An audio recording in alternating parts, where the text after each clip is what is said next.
Hello, pretty little lifters. Welcome back to the podcast. I'm going to be chatting with our guest, Celeste Gardner, today. I am so excited. She is the first PE teacher we have had on the podcast, and she's international. She is UK based. So I am super excited to hear what PE is like in another country and what she's doing over there. I was introduced to Celeste through a mutual friend, Jessica, and she's like, oh my gosh, you have to meet her. She does CrossFit. She's also a PE teacher. You have a lot of similar values and like your programming and like what you want your kids to learn. So I was like, oh my gosh, yes, connect me to this amazing woman. So I've been kind of following her on Instagram and kind of, keeping in touch about like what she's doing. And now we get to chat about it with all of you. So I am so excited to have Celeste here on the podcast. Welcome, Celeste. Hi, thank you so much for having me. And yes, I am super excited to be chatting with you today. I feel like it's been a long time coming. So yeah, really looking forward to this conversation. Yes, definitely. I would love it if you could give us a little intro about who you are professionally and personally, just so we can connect with you more. Of course. So my name's Celeste. I am a physical health education and PSHE, which for those of you who might not know, because I'm not sure if you have this in the States, is personal, social health and economic education. So I teach on both of those courses in an international school in London. And prior to working in London, I was teaching internationally in Peru. And before that, I was working within state education in the UK as well. So yeah, I've always been super passionate about all things health, fitness, movement. And so spent all of my education years studying to become a PE teacher. Amongst doing lots of other things, I've always sort of enjoyed personal training and also taking care of my own health as well. And I guess at the moment, I'm trying to just sort of combine those two things. So share my learnings, whether that be from like a PHE specialist area, and then also just the things that I completely value as a human when it comes to looking after our health. I love that. Wait, so we do not have that in the States. So I would love to hear more about, was it PHE? Is that what you said? Yeah, physical health education. Okay, so we have PHE, so we have like physical education, which is like PE, and then we have a separate health class that students take in 5th grade, in 7th grade, and in 9th grade, and that will go over like more like health and sexual health and stuff like that. But then you mentioned another course you have. What was that? I feel like we don't have the other one you mentioned. Yeah. So the PSHE course sounds to me maybe like it's a little bit like your health course. Got it. So it's primarily for like talking about sex education. Oh, okay. Relationship education, along with like economic stability. We teach like British values. Oh. So that is all based in the PSHE curriculum. Got it. And that's statutory. So every single school has to have that. But then the PHE is an international thing. So maybe if you went for this, we can talk about either or both, but PE does exist as well in English state schools, and PE is purely focused on the physical element, not necessarily any health. Okay. Yeah, like it's really interesting because here in the States, it's also like a little more physical based. Like I introduce health stuff because I am credentialed as a health teacher and I just have the knowledge like outside through other certifications and stuff. So I do it, but not all PE teachers do it. So I think it depends. Like they tend to lean more like towards like the physical stuff, like health and muscles and this and that. Yeah. Interesting. Yeah. Okay. We're definitely going to have to dive more into it. I was like, we got to compare and contrast. Yeah, it is really interesting because do you have like a set curriculum that you have to follow, or are you allowed to sort of divert and bring your own sort of unique passions and skill sets into your lessons? Yeah. So here in the States, we have like state standards that you have to follow. So like every teacher is supposed to hit these state standards per grade level. So there's some for like, you know, I teach anywhere from like 6th to 12th grade. So there's standards for each. And here's the thing, like you're supposed to hit all the standards, you know, before the end of the year. Some teachers do, some teachers don't. I wouldn't be surprised if some don't follow the standards at all and they just do whatever they want to do.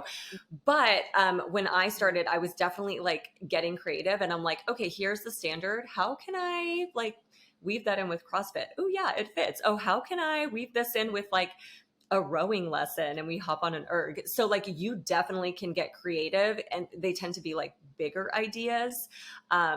So yeah, you can definitely get creative with it. Like I do. And I'm like, this can fit in with this. And then I'm going to tie it to this. So there's definitely wiggle room, but I feel like PE teachers who are still kind of like stuck in like old PE ways go very just like, this is this lesson, this is this throwing lesson. Like, you know, they don't get outside the box, but there's definitely room if you're willing to.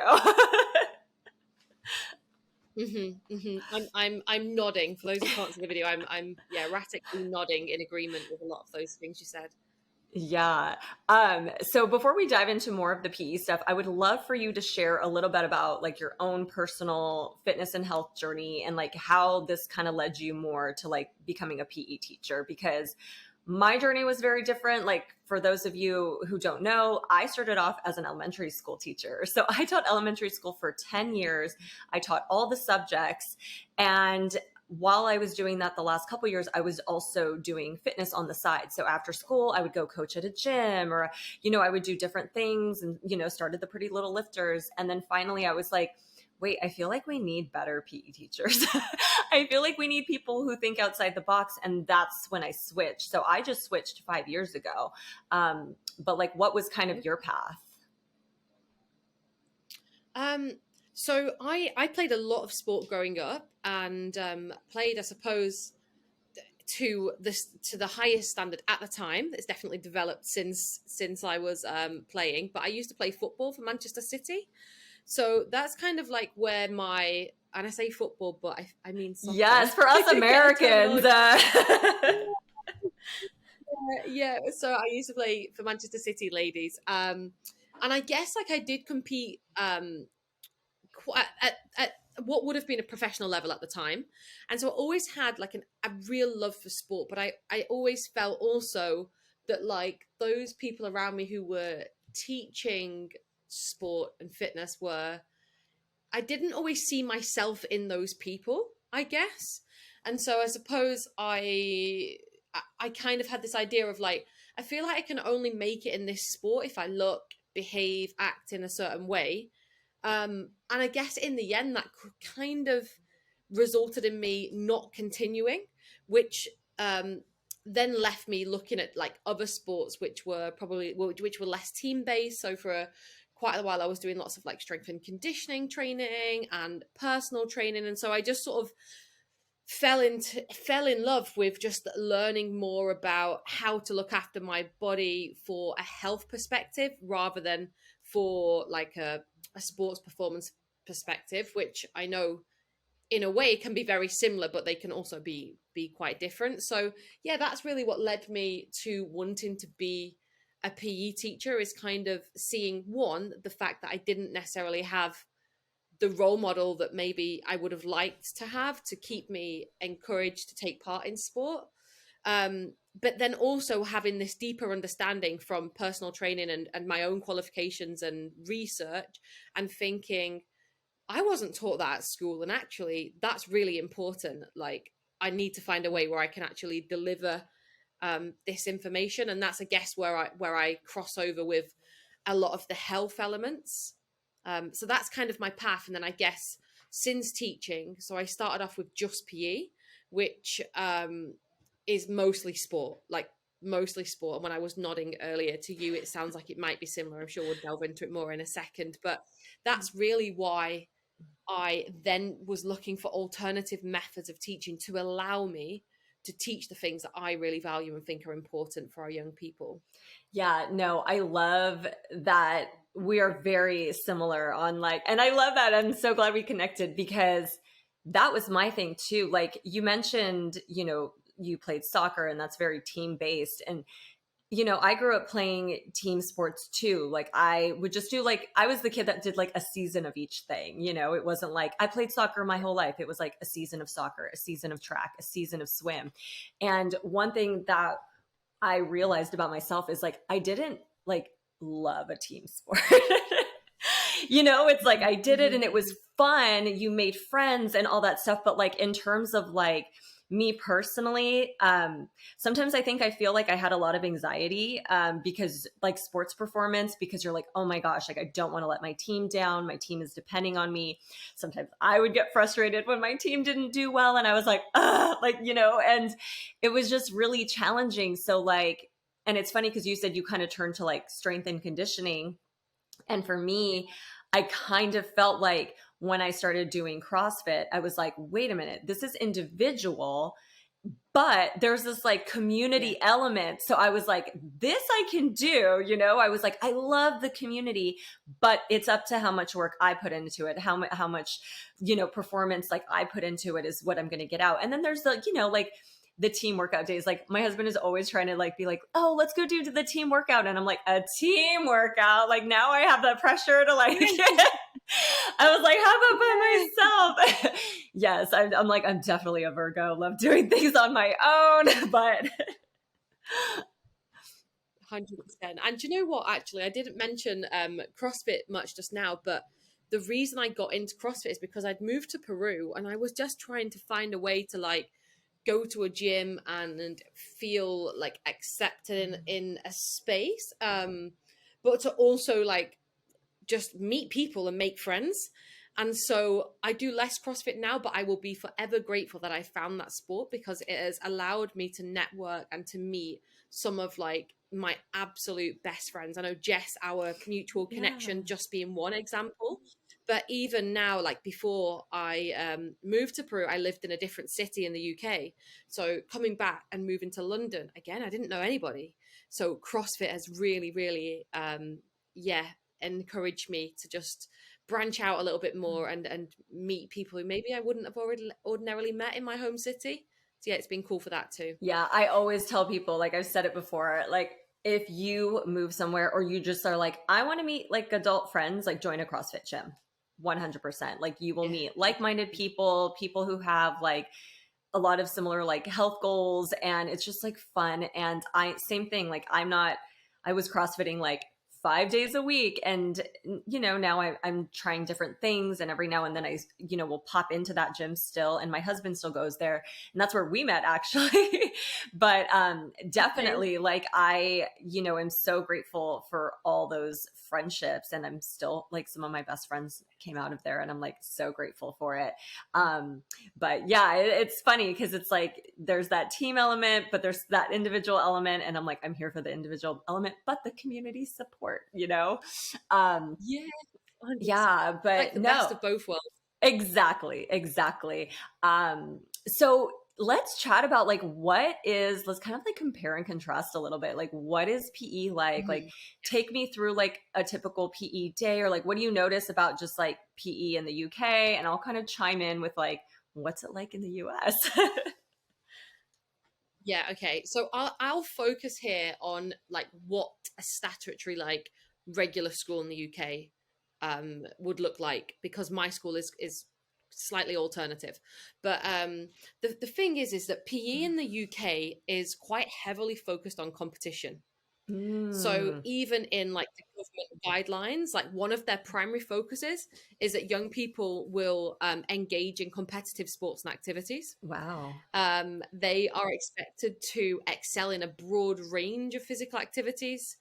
And then like the last point on it is like lead a healthy lifestyle. So I think what you would ordinarily find is very traditional sports from the UK taught on like a seasonal kind of rotation the same way every single year.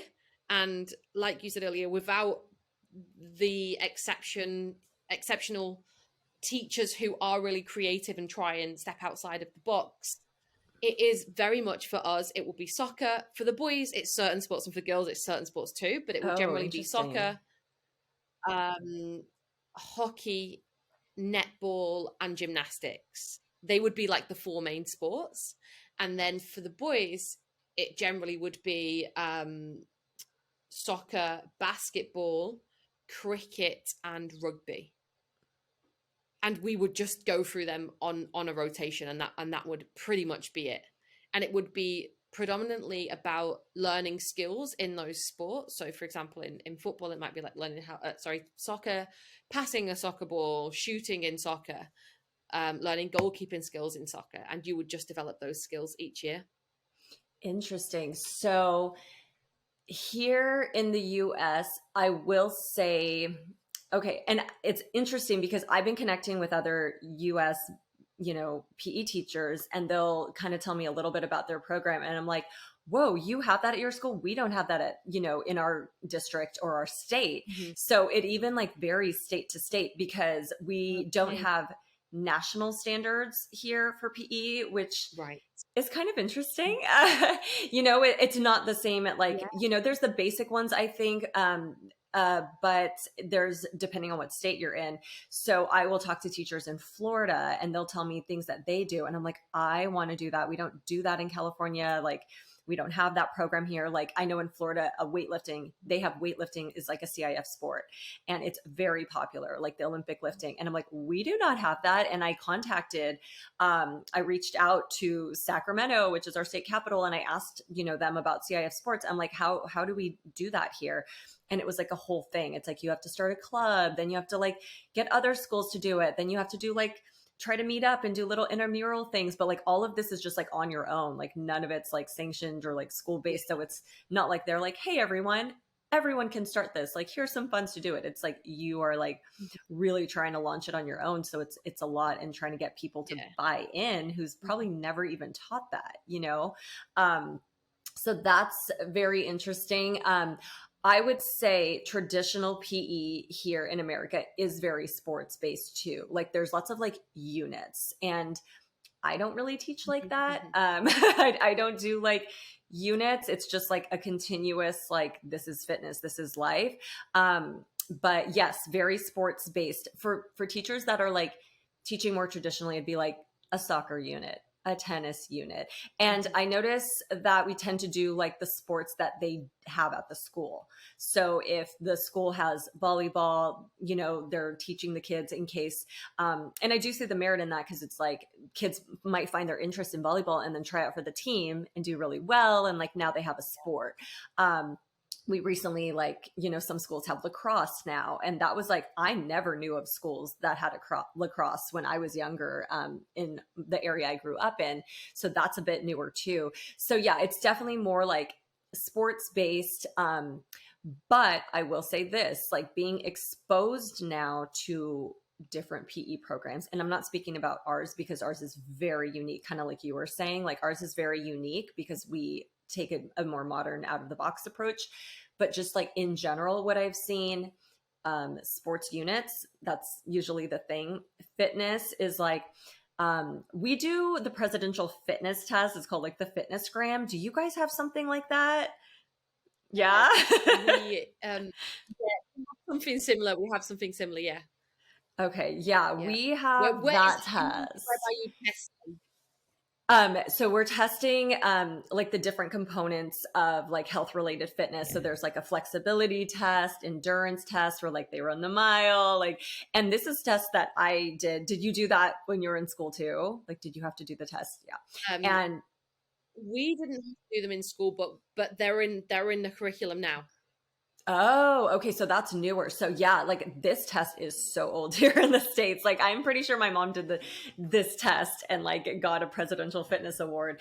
But yeah, you test like your, muscular strength and muscular endurance. Like you do pull-ups and you do push-ups and like these variations of sit-ups. And what's interesting about that too, and this is where I think, we need to upgrade here in the US, is just that kids are, expected to do this test But depending on the schools, depending on the PE teachers and the program, they're not given the tools to get better in those areas of fitness throughout the year. And then they're expected to take and pass this test. So it's like, wait a minute, you're expecting a kid to be able to run a mile under this time when they barely run throughout the year. It's like, think of it if you were, expected to do like a CrossFit competition and you didn't train and you just trained like a couple times. And it's like, right?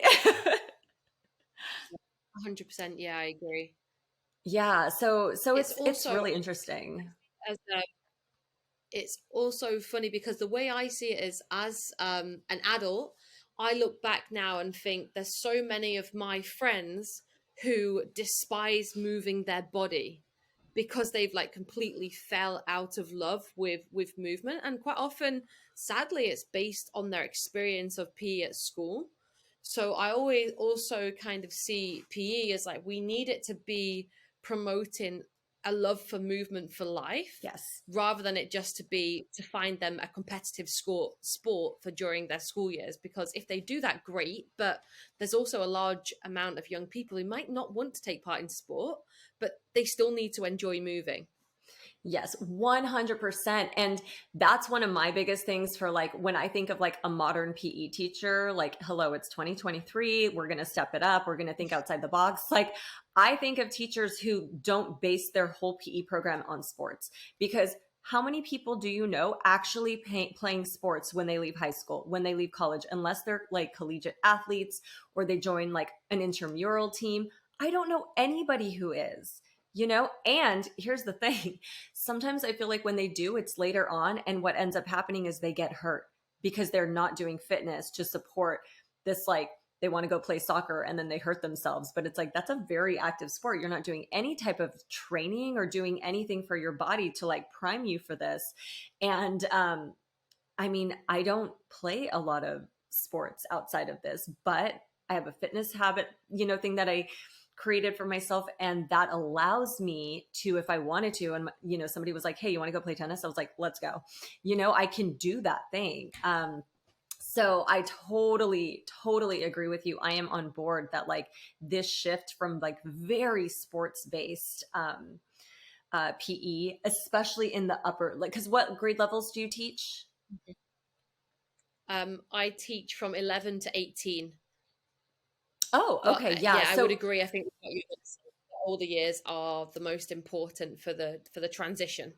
yes, 100%. And it's funny because we've had to kind of train our students for that transition too, because they're not used to it. I will say, I do think schools that have elementary PE teachers, so I don't know what it's like in the UK, but here in the US, and maybe I can only speak to California because that's where I'm located. But they did away with, like, we used to have like full-time PE teachers at like elementary school sites, and they did away with that, depending on the school. So I'm speaking to public schools. I'm not talking about private schools. That's a whole nother sector.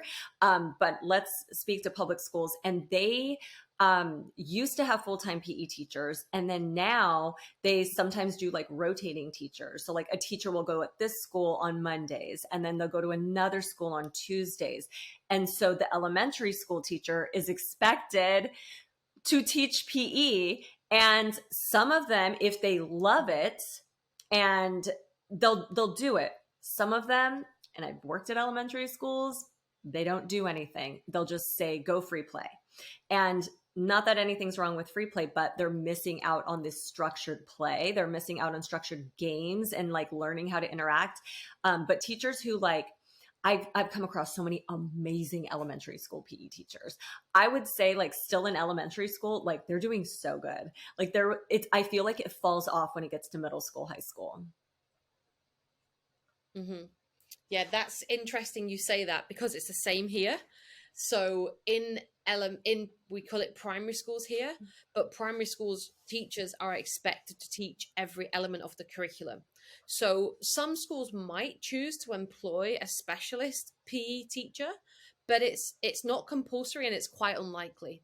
So when I ask my primary school friends, they say to me that like yes, there is an expectation that they will deliver it, but they're under so much pressure for the national exams, that if there's anything that sort of like goes amiss or goes to the bottom of the queue in terms of priority, it's quite often PE, which and that's probably also because they have a lack of confidence in teaching it too. So the kids really miss out, because ultimately, if they were moving and getting fresh air and learning how to do the structured play, they would actually get better grades anyway. But instead, the teachers are spending more time on the academic things because they feel like there's a lot of pressure from the government, which is, I Yes. think, is also true. Yeah, and it's the same thing here. There's so much pressure put on testing. And yeah, it's PE and arts is the first to be pushed away. Like, oh, we don't have time for that. Like, let's go. I had done a couple workshops for two local LA colleges on PE and I did it for elementary school teachers because I was like, I've been through the program and I was like, when I was going through my teaching credentialing program, we had one class on PE. So we actually took, and now that I think about it, oh my goodness, now that I think about it, I don't know if it was a full semester of PE or if they split the semester and it was like PE/music. So it might have been half the semester PE, half music. Or I'm going to have to check into with someone I went to school with, but it was something like that. So it was just a semester or half a semester. And then you were expected to like teach PE. And knowing that information, I was like, they don't know what to do. Like, so I, did a workshop and I gave them some ideas. I gave them some time breakdowns of like, this is what PE could look like in your class. So then I had followed up with the college and I was just like, hey, like just wanted to check in, like what's the PE program? Like, how are you guys preparing your students now? Like, is there a standalone PE class? Because I kind of would be interested in teaching it, getting somebody who's like really in it and like teaching new teachers so that we can start changing PE. And I found out that they don't have it anymore.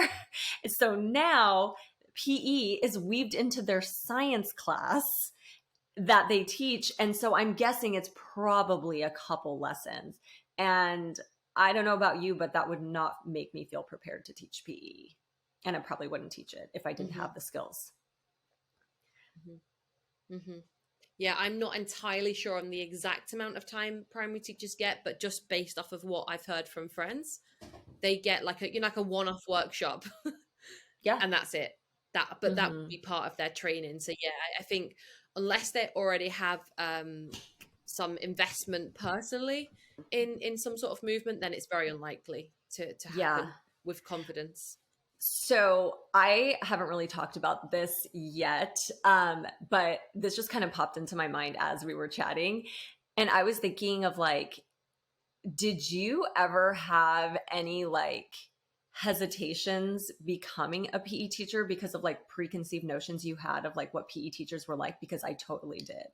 I put it off. Like, I remember like one of my aunts, love her. She's also an educator and she knew how like much I was into fitness and stuff. And she was like, you should become a PE teacher. Like, we need good PE teachers.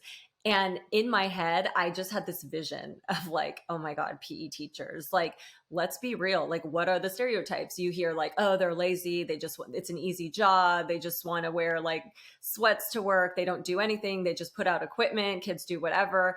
And I kind of saw it as like, and from what I saw, it didn't look like as respected as like the science teacher, the math teacher, the English teacher. So I kind of internally, like, full transparency, felt like it was like a step down, unfortunately, just because how it's kind of treated in school. Like, even as we're talking about this, it's like the class was this long, and it's like, I don't know. Did you ever have that? Because I definitely did.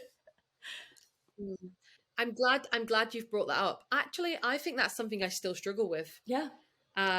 I think when I first started to train as a PE teacher, I probably had a different mindset in that I was just excited to be getting through university and studying and learning. And then when I became a PE teacher, I realized that I started to become a little bit embarrassed to say that's what I worked as. So, I'd go on holiday and someone would be like, oh, so what is it you do? And I'd usually say, oh, I'm a teacher. And then then they will usually say, oh, what do you teach? And I think like the way, even like the way I use my voice when I answer that question, I'll be like, oh, I teach PE. And I think even myself sometimes will sort of not do the subject enough justice because I feel like yeah, it's kind of looked down on, like exactly what you described. It's seen as like a really easy job. We don't really do anything other than take kids out to the park and just let them play. There's no marking. That's another thing as well. I do feel like that is still a huge challenge. And even in my school now, I'm not going to lie, like we are an amazing school and we do things well, I think, but I still sense that it isn't valued as much or taken quite as serious. And I also feel like sometimes because I'm a PE teacher, it seems like, oh, well, maybe I'm less intelligent. Whereas ultimately, like, I have a first class degree and a master's in mental health. I'm certainly intelligent, but because I teach PE, I feel like other people might have a different perception of that. That could also be me as well. I think there's No, a little it's bit of not both. just you. It is not just you. Like, I literally resonated with everything you're saying because I still feel that way. And like, same thing, like, I'm a teacher. Like, I say I'm a teacher and, oh, I teach. And like, for me, it's like, I want to make sure I differentiate myself from other PE teachers who have kind of given PE teachers a bad name, And so I'm like, I'm a PE and health teacher, or I'm a health and wellness teacher, because people like, oh, that's something different. You know what I mean? Because it's like, I don't want them to think that's what I do. So there is still that pressure of like wanting to differentiate yourself a little bit. And yeah, like having that little bit of like, I was thinking about it, and like, it was very different when I used to tell people I'm an elementary school teacher versus like I'm a PE teacher. And it's like, no, no, no, I'm different. I promise. Like, and I still see a lot of PE teachers where I'm just like, I don't want to be lumped in the same category as you. And, it's just interesting because I do think it is still one area of education that needs a makeover. Like, we need a makeover. We need to just shake it up a little bit. Like, I've never even been to a PE conference, like for professional development. I don't know if you have, but like, sometimes I'll see them too. And I'm just like, what's going on here? Like, we need something cooler. Like, what's happening? Like, and I just look at like, and especially because I'm also in the fitness industry and I see that side of it. And I'm just like, we are so behind. Like, what's happening? Mm-hmm. Mm-hmm. Yeah. No, I'm nodding because yeah, I'm in 100% agreement. I think it sounds to me like we have similar experiences. And actually, as you were talking there, I was thinking now when people ask me what I teach, I just say I teach health. And so like even when I go on to describe that, I'll be like, oh, I teach the importance of sleep and nutrition, and I teach holistic movement. And actually I also teach PE, but I would optionally sort of numb that side of what I do because I'm worried of like the judgment that might come with sharing that. Yeah, 100%. Yeah, and it's weird too because one problem that I had when I became a PE teacher was I felt like just PE, like it was just so limited, like just physical education. I was like, that's not what I do. I do so much more than that. So I felt like it was like putting me in this little box and I didn't like it. So I think like I still use obviously the term PE because it's just people get it right. Like, oh, okay, you're moving with kids, you're doing, and it's like just what's always been said. But like if I dive a little bit deeper, it's like I think even like my Instagram bio, it's like PE and health teacher, because it's like I don't want them to think I just do movement. It's like, oh, there's so much more. But I definitely, think that it's interesting. Like, I do like learning why people get into physical education because I think there was this like stereotype, and like I think maybe there's some truth to it, where it was like teachers who wanted to coach. And so it was like, oh, I want to coach sports, like maybe a bunch of dudes that wanted to coach sports, and then they kind of, this was their way to like get in and have like an easy subject and then also do sports. I mean, I don't know, like I think there's so many different reasons. Like, I think I am seeing like a new generation of PE teachers where like I just connected with someone recently and they're like, we want to do something similar to what you're doing. Like, we just need to revamp. And I'm like, yes, more of you, please. Like, come out of the word works. We need you. Like, we need to replace, like, and like, I don't know. And I just feel like, I don't know how it is over there, but do you feel like some older PE teachers are just like not budging, like not willing to shake it up a bit? Yes, I think it's really hard. I think it's difficult because also it's not just the older PE teachers, but it's also, in the management, you're likely to have older people who experience PE in a certain way, and they just assume that's the way that it should be, and that because that's the way it always has been. And so you're not only battling with like the people who've been within the subject for a long period of time, but you're actually also battling with management who can support change being made. And that's what I think is one of the real barriers. And also parents, when I speak to parents, I mean, they're always very appreciative of what I say. If I chat to them and I'm like, look, I'm trying to ensure that your child likes to move their body for the rest of their life. And they get that.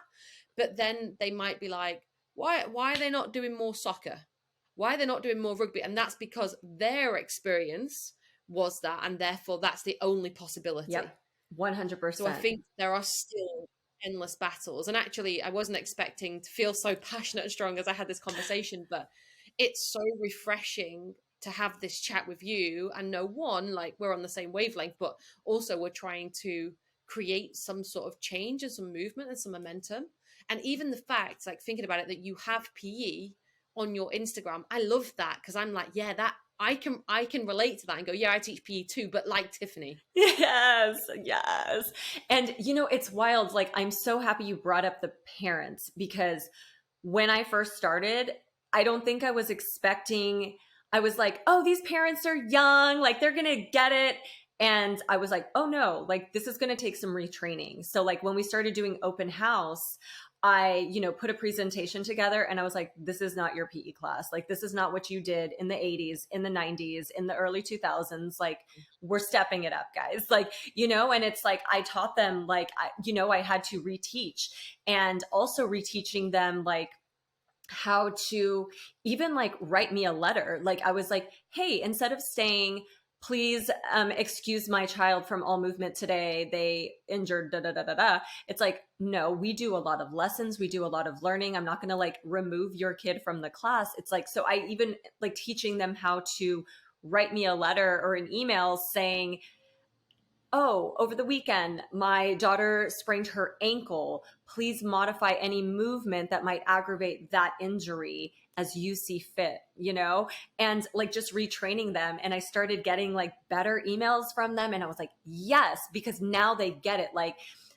now instead that student can do some seated upper body work if we are doing a workout that day and get off their ankle, and they're still participating and learning and moving. So it's been like definitely a lot of retraining, even for our students. And going back, because we were kind of talking about that, like play-based and sports-based, when our middle schoolers would come to high school, they're like, we're not doing, X, Y, and Z sport. We're not doing. And I was like, okay, now we're in advanced PE. Like, this is the transition. Like, maybe on some one-off lessons, like we might work on like a skill just for fun, or like, hey, let's like, play tennis for a little bit. We finished like early. I'm going to give you 10 minutes at the end of class. But like, no, like these are now new skills. Like, we're stepping it up, so like even shifting them, because that's what PE has always been.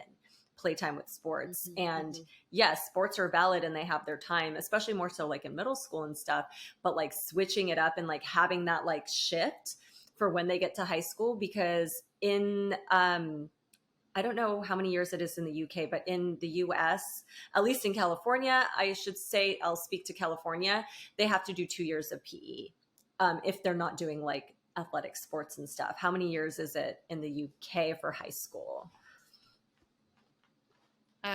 Remind me of how old they are at high school, because we have slightly different. Oh, yeah. So here it would be probably like 14 to 18.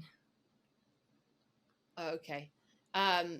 So 14 to 16, they are still expected to take part in some PE, but there is no guidelines on how much they need to do. So that Oh, in a lot of schools during those years, that could be like 30 minutes every other week.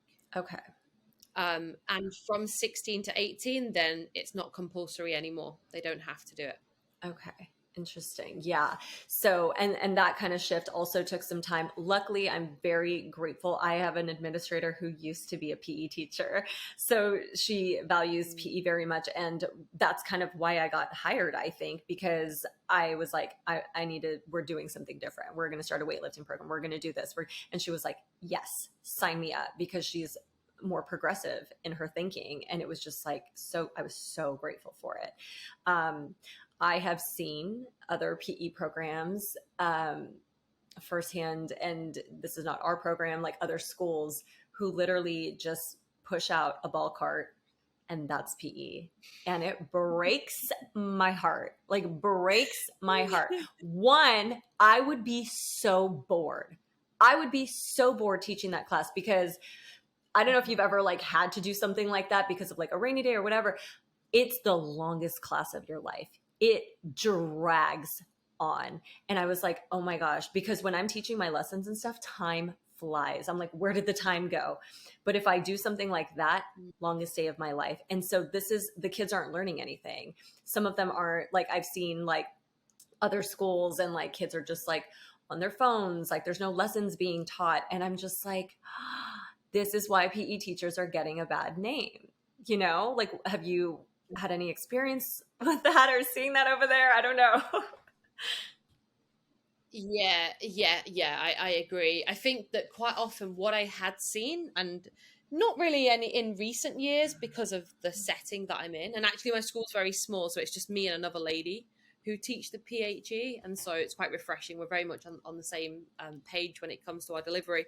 But previously, I would see PE being a place where just playing a game was facilitated, and that meant that, so if often in the UK it will be soccer because that's like our national sport, so a teacher might take out some footballs and they would just put the kids into two teams and just let them play a game. Now the issue with that is like there are a bunch of those kids who can't stand that sport. So not only are they like actually not learning anything because you're just in a game where they probably don't touch the ball for an hour, they already dislike it. And I think what we're doing is actually just creating a huger divide between those who like sport and those who don't, rather than bridging the gap. Because although obviously it's important that all young people are moving, ultimately the young people who are actually participating already in a team, they're already getting a lot from outside of school. And I think it's even more important. Well, they're all equally important, but it's just as important that we nurture those young people who actually maybe are a little bit unsure, because we can maybe change their mind at like that middle school age. But once we get to high school, sometimes I'm seeing that the damage is done Yes. because of the experiences that they've already had. Mm-hmm. Yeah. That's kind of hard to backtrack. Yeah, I 100% agree with you. And I will say it's interesting because when I started teaching PE, my goal was like 100% participation. And one of the things I noticed was I had more participation when I started like my lifting program, because I put the students into teams. They had that team like, okay, you got to support your team. One of you is spotting, one of you is like, everyone had a role. There was more participation doing that than if I was like, hey, everyone, we're going to play tennis or soccer. Like, it went down. Like, people were like kind of standing off to the side or like just waiting for their turn. You know, like it was so different. The accountability was so different. And when I have the other, you know, type of movement that we're doing, like weightlifting, like I don't really get students that are like, I can't do this, you know, or like I need to sit out, or like, you know, like the excuses don't start rolling in. It's like, no, everyone participates. And it was just really cool to see no excuses, everyone's participating, and how much it changed when it was a sport or, you know, endurance training like running or something. But with weightlifting, it was like, no, everyone was participating. Yeah. I think also what's amazing about that, I don't teach weightlifting, and I totally wish that I was able to. So I'm going to be pushing that for sure.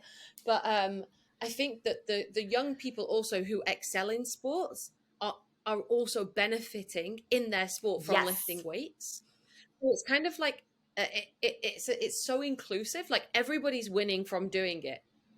Yes, 100%. And it's interesting because I don't know what your experience is like, but I have noticed that like I have experienced so many injuries, not in my class, outside because kids are doing outside sports and stuff. And some of the injuries are rather intense. And I'm just like, what's going on? And it's because they're just like sports, sports, sports, and like that repetitive motion, motion, motion. And they're not doing any extra strength training, mobility training, like anything to supplement their sport. They're not being taught what to do. And then they're getting these major injuries and surgeries. I'm like, you are so young for this. Like you're not even playing at a professional level yet. And like you're having these injuries. So that's an interesting thing too. And it makes me wonder if we started this younger, like if PE programs were like really teaching these things and implementing, like if that would help a little bit. And also like if the sports were also doing some of that stuff too, would we decrease some of those injuries that like I'm seeing show up and they're not happening in my program. So it's really interesting. Mm. um But I it'd want be interesting to see some studies on yeah, no, I think it'd be really fascinating. Now I want to kind of shift the topic to like it's something a little spicier, and we were talking about this, like I posted about this in a story, and then that's how like this conversation started. You were like, oh my gosh, let's talk about it, and I was like, let's go, let's do it. that. Like, and I was kind of venting a little bit about what it's like to be a female PE teacher in a very male dominated space. And in my experience, teaching has been very female dominated here. In my experience at all the schools I've worked at a lot of schools, it's mostly female faculty. And I'm surrounded by lots of, women and teachers and like admin and stuff. And that was like my middle school experience. And then when I switched to PE, even just like looking at the departments and stuff, they were a lot smaller. It was only like 2 to 3 people sometimes, but it was mostly like men. And this was the first time I really had to interact with more men in teaching. And it was a very eye-opening experience. It was really hard, like very anxiety inducing. And I was kind of venting about that for a little bit. And I'm like, we need to talk about this. Like, what has your experience been on being a female in a very male dominated area of teaching? Yeah, I think it's been quite interesting. I think it's definitely changed over time. So I've been teaching now for 10 years. And definitely it has changed positively. But I would say that initially within my first sort of placements, it was really quite challenging, as in like I felt like I was quite often questioned about things like my subject knowledge in certain sports, which particularly frustrated me because soccer is huge in the UK, and or a lot of men do see themselves as being like really good soccer players, but it was never popular for women. And so I would come in and be like, I know about this sport probably even more than you because I've played at like a really good level. But it's like I felt like there was a lot of like justification of what you're doing and why you're doing it and how you're teaching it. So that was definitely like my initial experience. But I think it has got better over time, and now we generally see departments being like 50% female, 50% male, I would say. And sometimes schools will even have like a head of girls PE, a head of boys PE, which I think has helped, but then it also still creates that divide. Whereas in my school right now, I actually teach, there's 2 female teachers for girls and boys. Well, for all genders, I should say.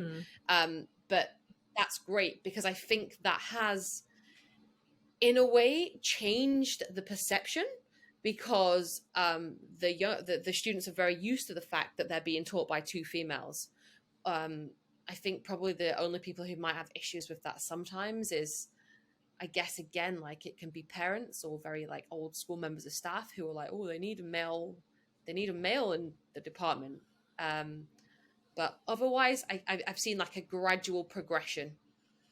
Yeah, it's interesting. So I'm happy with like my school situation and stuff. And it's funny, like, that's fine. It's more like interactions I've had with like other school PE teachers and kind of seeing how they run. Where I'm very lucky that we have, you know, a very good staff at my school. So like that's not, you know, even an issue. It's more of like interactions with other PE teachers. And it's really interesting because I've like, there was one situation and I feel like I'm like, and it's funny because sometimes you're like, should I talk about things? Like, should I not? And it's like, I do feel like it is important to share experiences because I don't know what anybody else is going through. Like, I don't want anybody to have to, and I want people to feel like they can speak up and like defend themselves and get help if they need to. But I, you know, had a interaction with one person who was very challenging, like in the beginning when I first met them, and trying to interact. And once again, this is not somebody I work with like at my school. This is another school, but we had a very hard interaction, and like it was at first I was like, okay, I think we've got like a good, you know, like we're buddies. Like I think we're cool, right? And we would like help each other if needed, and I would, you know, whatever. But then it got to a point where like he kind of got very like territorial. Um, and, and it just like turned into like this just like ugly behavior where like he would like yell at me in front of students. And I was like, oh my goodness, this is not okay. And like I had students like, and I was fine, but it was just more like, I can't believe you're doing this, bro. Like, what's going on, you know? And he was upset about the distribution of like lockers or something. And it was like, yeah, like I had a student there and they were just like, are you okay? Like they saw it. And I was just like, I'm totally fine. Are you okay? Like, sorry, you had to see that. And it turned into this whole thing where I almost like, I wasn't like upset with myself for like not standing up for myself because I traditionally do that.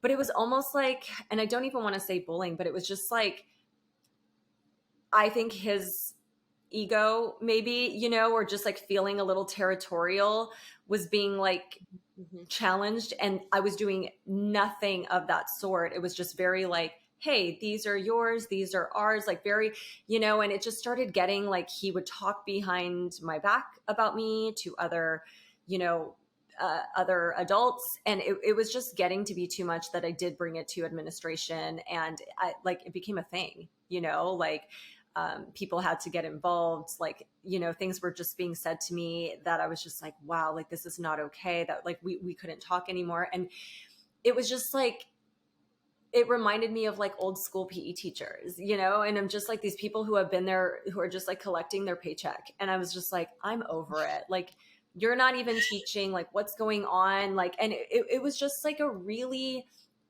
eye-opening situation. And then that led to more drama with like another adult because he was kind of saying things about me, and it was just like, I am just don't need this, like, you know what I mean? Like, and it was just like kind of sad to see. And I know other female PE teachers are, you know, go through that. So I think it is important to like advocate for yourself and stand up for yourself. And like, I am somebody who like does not take lightly to like I don't do well with that stuff. Like I'm gonna say something. I'm gonna, you know, try to squash problems. And I think for anybody listening who is, you know, getting into this field or who is in it, and that kind of thing happens to you, I think it's very important to stand your ground and to document things and write things down, because that's what I had to start doing. Like any interaction that was like inappropriate, like I had to start writing it down. And like literally I have a log, like a Google Doc of just like this. And it's like, you know, just to cover myself and to take care of myself. So yeah, it's really interesting. I do think we need more female PE teachers to start taking up more space in that arena. And yeah, I mean, what do you think? Yeah, oh, yeah. I would love to see more female PE teachers who are also leading the change, because I think traditionally, like in terms of like heads of departments as well, that I think in the past has definitely been like more of a male dominated position, and therefore as a result, like many female teachers might just like go along with what's always been the traditional norm. So definitely like challenge behavior, and also challenge what society has always said PE should look like. Because as we know, like I don't think there's many people out there who would say that it doesn't need a revamp, but I don't see many people doing anything about how it's taught, and why things are taught in certain ways to actually create change. So yeah, And that's the absolutely, I'd love hardest to see that part. as well. Yeah, and that's the hardest part. And you kind of nailed it, because you're doing awesome things at your school and creating change. I'm doing the same, but then how do we get other schools to do it? And that comes more from like here in the States, we have districts, and it's like that comes from the district level.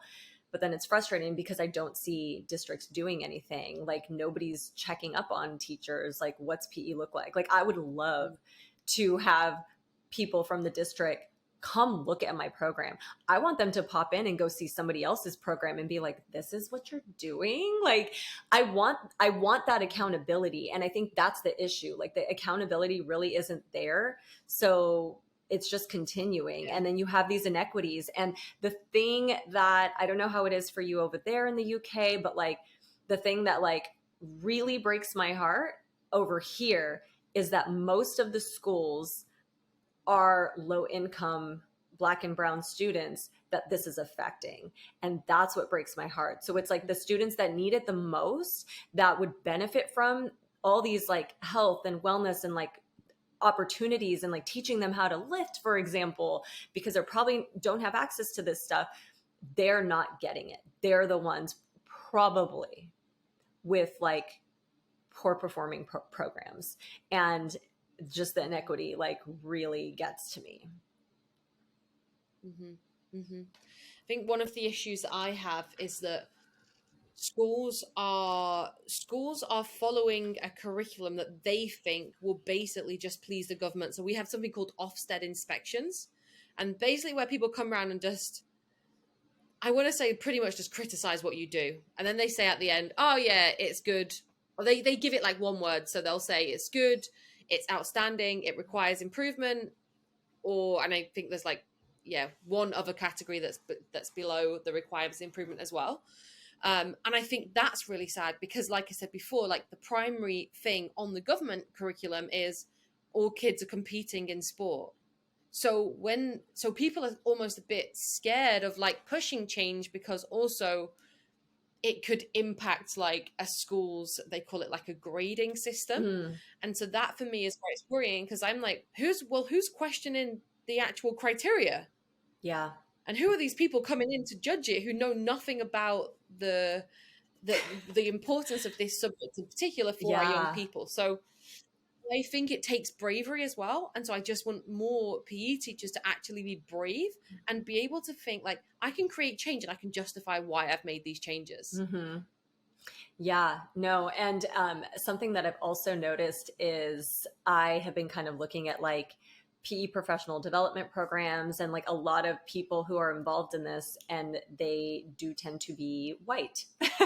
And, it's, there are definitely some females in there, because I think they're trying to balance it a little bit more.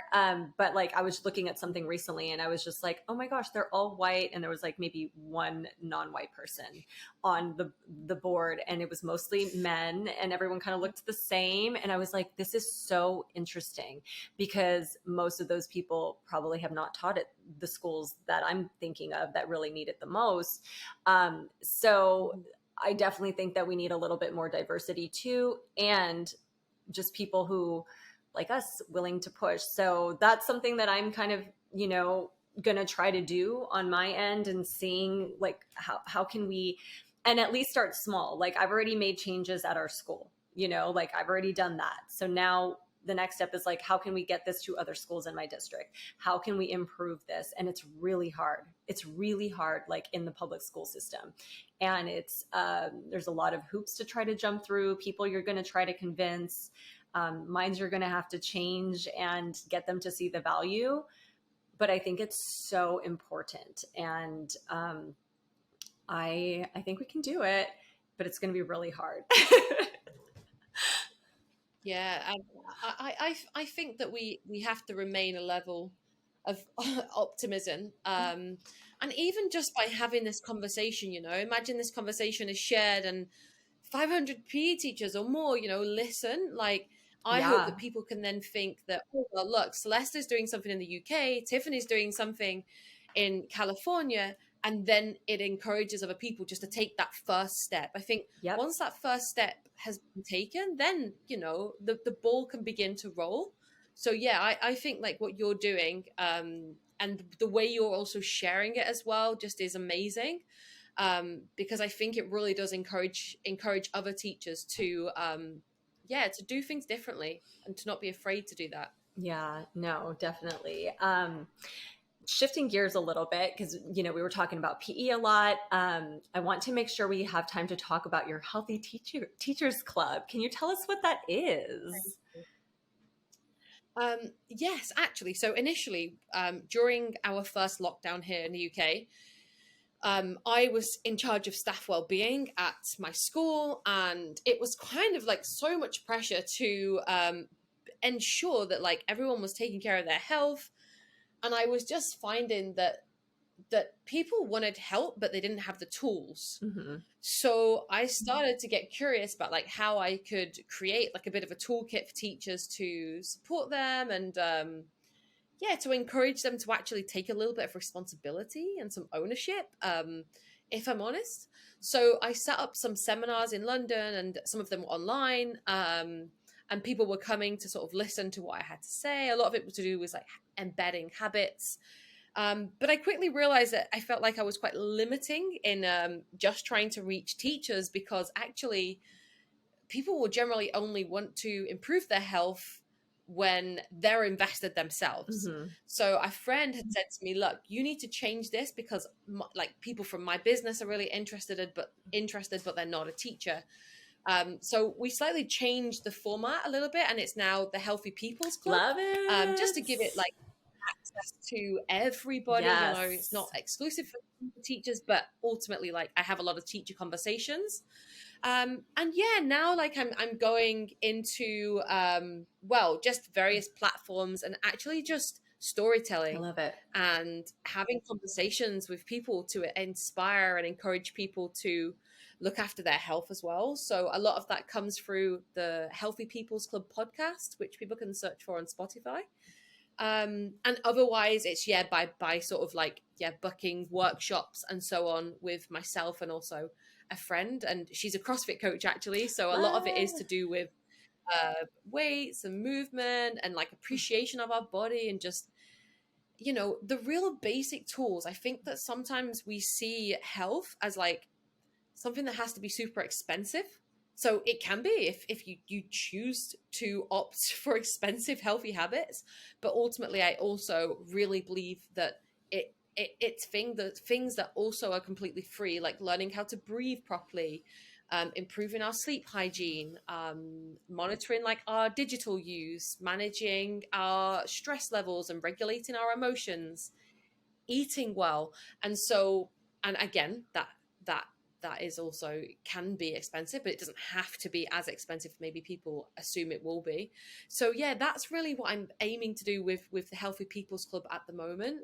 And just encouraging people to almost also celebrate the behaviors. So rather than like I think we, especially as women, we're like, oh, I do care about my health a little bit, but we need to be like, I really care about my health and I want to talk about it. Because actually the way I see it is like, if I'm looking after my own health and it's really obvious, I hope that I'm inspiring somebody else to do the same, and to recognize that they don't have to like create these humble boundaries about it. It's like, no, my health's a priority. Yeah, Full stop. 100%. Like full stop. Yes, full stop. Because I don't know, like it's just become, like you said, my number one priority. Because if this, and we're not talking about aesthetics, you know, like if this, all those parts of wellness are not on point for me, like I'm not my best human. Like I'm not my best self. I'm not my best wife, teacher, all of that stuff, you know, like it's so imperative to like me as a human. Like I feel different when I don't prioritize my health. So and I just want everyone to know like that's not selfish. Like it's not selfish for you to take care of yourself. Like you literally need this body and your mind to be able to exist. And if you are not operating at your full potential, full capacity, you are doing yourself a disservice. Like you will never know what it feels like to be like operating at full capacity.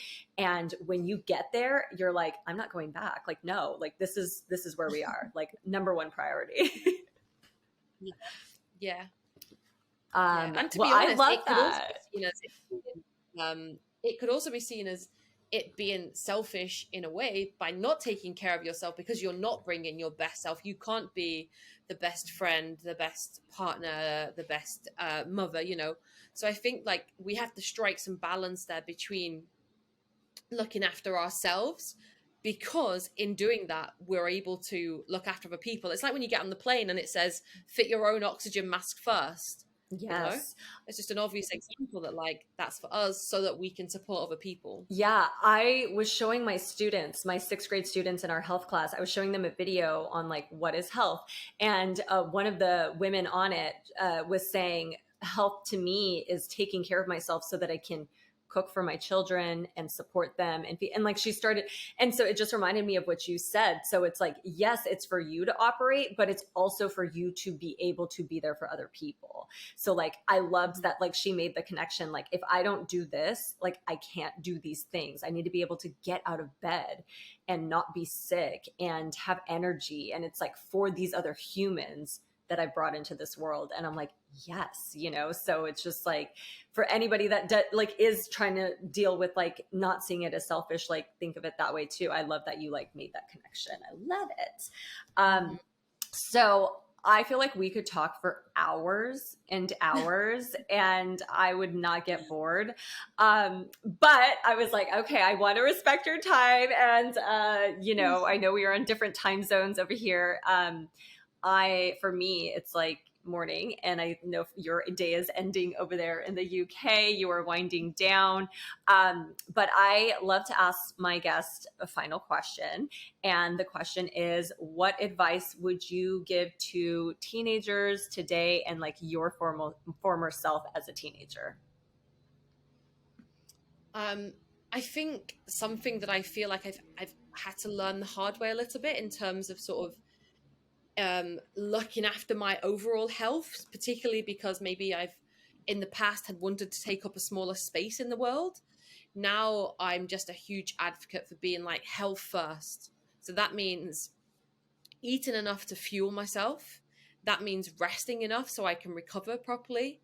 And that means lifting weights so that I can move effectively without pain, so that now, you know, I can jog up the stairs without like getting a niggle in my back. So whereas when I was younger, that was never a priority, I kind of wished that I knew more now about how I treated my health when I was younger would impact my later years, because I've had like a little bit of a battle getting to a point where I'm at like optimal health, because of yeah, that the journey that I'd been on when I was much younger. So take up plenty of space in the world and prioritize your health for longevity, not for the moment.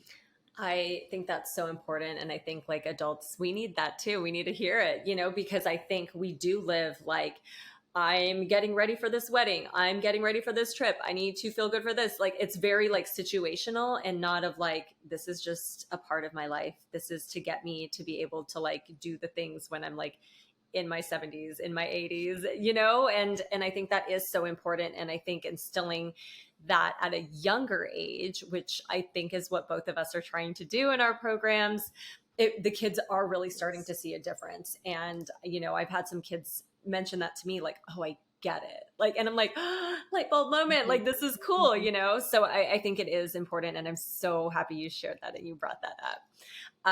So how can we support you? Where can we follow you? Where can we direct people to support you?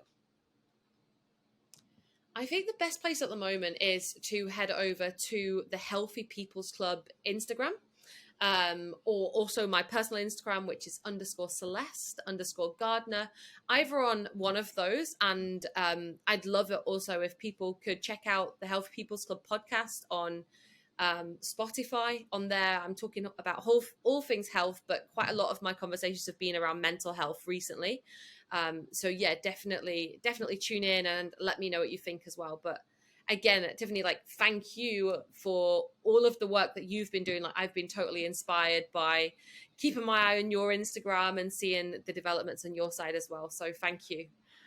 No, this is so cool. I am so grateful that Jessica connected us and that we were finally able to have this conversation. Like, one thing that I have been really trying to do like this past year is to connect with other female PE teachers, because it can get kind of lonely. Like, that's what I was saying. Like, I feel, like I was like, who else is out there? Where are the women? Where are the amazing women doing this work? And that's kind of been one of my goals. So it's been really fun to connect with other PE teachers who also are into what we're doing in like health and wellness, and kind of creating this new model of what physical education, and we need to rename that. We need a rebrand, could look like. Yes, yeah. So I just want to thank you so much for making time for this on your weekend, on being here. I really appreciate you. And thanks to everyone for listening to the Pretty Little Lifters podcast. Please go check out her podcast as well. I will link everything in the show notes. And I am so grateful for you for joining us. Thank you very much, Tiffany. Bye, everyone. So thank you again, Celeste, and I will share all her info in the show notes so that you can support her. We will talk to you later. Bye.